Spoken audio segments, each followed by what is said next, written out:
Resolvamos juntos una pregunta del ENAM. Tenemos una puérpera inmediata multípara que presenta sangrado genital abundante. Al examen se observa una presión de 80-40, frecuencia cardíaca en 98 y palidez marcada de piel y mucosas. ¿Cuál es la primera acción a realizar para hacer el diagnóstico? Si quieren, pueden pausar el video para resolver la pregunta y si no, resolvámoslo juntos. En este caso, la clave sería la D. Si nos damos cuenta, es una pregunta bastante corta, pero a la vez es muy importante, porque esta es una de las patologías más frecuentes que no se nos puede pasar por alto. Entonces vamos a hacer una revisión del tema.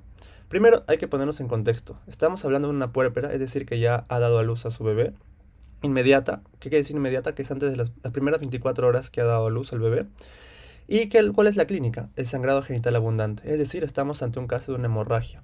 Pero como ya estamos hablando de una puérpera, estaríamos situándonos en el contexto de una hemorragia postparto. Y nos damos cuenta que es una hemorragia severa porque los signos vitales están alterados. La frecuencia está muy baja, 80-40. Se observa ya ectoscópicamente que hay una palidez marcada de piel y mucosas. Es decir, la paciente se nos está yendo, se está desangrando. Y para eso tenemos que ver la causa. Y a la cabeza, la principal causa de sangrado en el puerperio inmediato, ¿cuál es? La atonía uterina.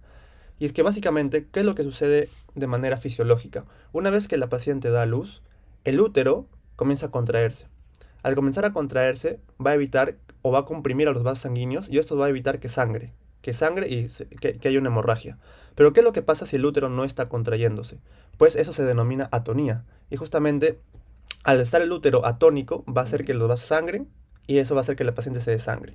Entonces, ¿en quiénes vamos a sospechar de atonía uterina? ¿En qué pacientes de alto riesgo tenemos que nosotros tener mucho cuidado que tengan esta patología? Pero es muy importante saber en estas enfermedades los factores de riesgo. Primero, una multípara añosa. Una paciente que ha tenido muchos partos previos, el útero prácticamente con el pasar de los partos se ha estado desgastando, por así decirlo, y eso es que también es un factor de riesgo que contribuye a la atonía. La pregunta decía que era una paciente multípara. Cualquier cosa que produzca sobredistensión uterina, o sea que haga que el útero se distienda de más.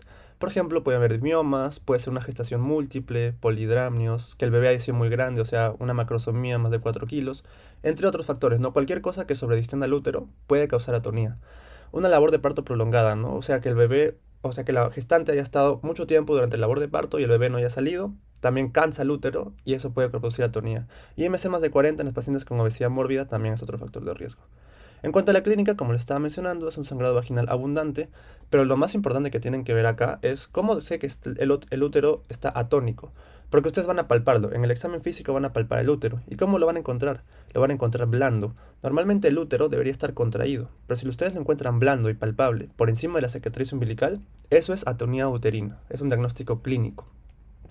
¿Ok? Y finalmente el tratamiento, vamos a enfocarnos sobre todo en la atonía uterina, porque obviamente tenemos que controlar la hemorragia, eso es un manejo aparte, pero en cuanto a la atonía uterina como tal, primero vamos a hacer un masaje bimanual, porque a nosotros al palpar el útero podemos producir que se contraiga. También podemos utilizar algunos fármacos que son los denominados uterotónicos, tenemos algunos, como por ejemplo la oxitocina, la metilergonobina o también llamado ergometrina, y el misoprostol. Solo tener en cuenta algunas consideraciones, como por ejemplo que la metilergonobina está contraindicada en pacientes con trastornos hipertensivos. Entonces, si nuestra paciente tuviera una presión de 150-90, no le daríamos este fármaco, porque es un riesgo alto, ¿no? Y finalmente, si es que no lo controlamos ni con el masaje ni con los fármacos, podemos ya recurrir a otros métodos, como por ejemplo un taponamiento con un balón de Bakri o en última instancia con la cirugía. Entonces, este es un diagnóstico que no se les puede pasar por alto.